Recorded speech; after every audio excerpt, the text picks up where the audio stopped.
होता क्या है कि ये जो 13 से 20 की उम्र है, टेस्टोस्टेरोन हार्मोन लड़कों का उस समय बढ़ता है बहुत ज्यादा। ये बात बायोलॉजिकली साबित होती है बार बार कि मेल सेक्सुअल डिजायर और फीमेल सेक्सुअल डिजायर में बहुत अंतर है। मेल्स की सेक्सुअल डिजायर बहुत तेजी से उठती है, बहुत जल्दी सेटिस्फाई हो जाती है। फीमेल्स की सेक्सुअल डिजायर बहुत ग्रेजुअली ऊपर उठती है और उसको शांत होने में ज्यादा समय भी लगता है।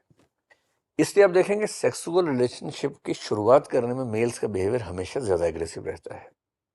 ऑलमोस्ट एवरीवेयर आप देखेंगे वही प्रपोज कर रहे हैं, वही ट्राई कर रहे हैं डेटिंग करने के लिए, बाइक घुमा रहे हैं, ऊपर नीचे पहिया घुमा रहे हैं कि किसी तरह से साबित हो जाए कि मैं तुम्हारे लायक हूं। अब टेस्टोस्टेरोन बढ़ गया है, बेचैनी उनके अंदर है, उनको एक्सेस नहीं है फीमेल पार्टनर्स के लिए, ऐसे दोस्त उनके नहीं, वो जैसे माहौल में रहते हैं बात करने से हिलना मच जाता है कि जैसे पेन मांग लिया, अब बात भी नहीं कर सकते, दिमाग खराब हुआ पड़ा है। ऊपर से इंटरनेट है, पॉर्न सुबह से रात तक देख रहे हैं, इच्छाएं बढ़ती जा रही हैं और पॉर्न देख के एक लेवल ऑफ एक्सपेक्टेशन ऐसा बन गया है जो रियल लाइफ में कभी नहीं आने वाला है। उनको बचपन से ये भी सिखा दिया कि ये बहुत गंदी चीज होती है, तो बात भी नहीं कर सकते। ऊपर से कंपटीशन है, करियर बनाना है। लड़के को तो बचपन से पता है कि पूरा परिवार मुझे ही पालना है और पेरेंट्स के पूरे सपने उस पर टिके हुए हैं और पेरेंट्स बार बार याद दिला रहे हैं कि बेटा मेरी रिटायरमेंट 10 साल में होने वाली है, तुम्हें ही कमाना है। इसलिए पढ़ाई में मैं खराब हो जाऊं ये ऑप्शन लड़के के पास उतना नहीं है, उसको ज्यादा स्ट्रेस है।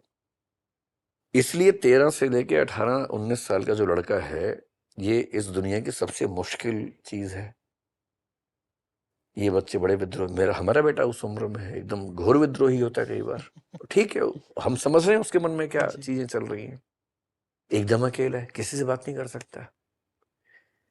तो ये मेल लोनलीनेस दुनिया के सबसे बड़े खतरों में है और मेल लोनलीनेस के 2 फेजेस हैं। एक तो ये वाला है, इसमें वो बच्चे खुशनसीब है जिनका एक अच्छा गैंग है, वो बच्चे खुशनसीब है जिनके पास अपनी उम्र की एक बहन है और बहन से दोस्ती है जी।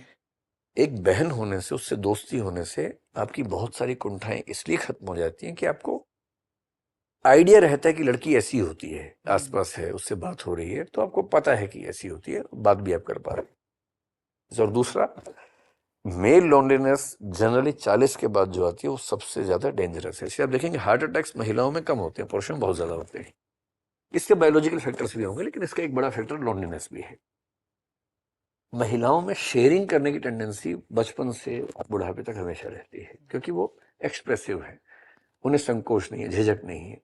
कहीं डांस वांस करना हो, लड़कियां जितना आसानी से डांस करने चली जाएंगी, लड़के आमतौर पर नहीं जाएंगे, वो मनोज बन के बैठे रहते हैं। गाना गाना हो फैमिली में, लड़कियां आराम से गा देंगी, लड़के आमतौर पर नहीं गाएंगे। मतलब अपवादों को छोड़ के, एक्सेप्शन छोड़ के, जहां जहां सहज होके एक्सप्रेसिव होना है, लड़के जनरली पीछे रहते हैं, क्योंकि ट्रेनिंग वैसी हुई, थोड़ा डिस्टेंस हुआ। फिर उनको ये भी समझाया गया कि तुमको मर्द बन के रहना है, और मर्द बनने में ये होता है कि आप बहुत इमोशनली एक्सप्रेसिव नहीं हो सकते हैं। ये सब चीजें मिलके उनको घुटन से भरती हैं।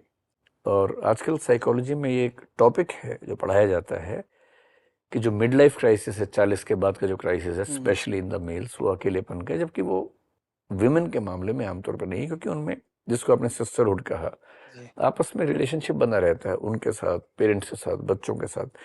जैसे बच्चे बाहर पढ़ रहे हैं तो माँ उनसे रोज बात करेगी वीडियो कॉल पे, ये आमतौर पे दिखेगा। बाप का नहीं दिखेगा।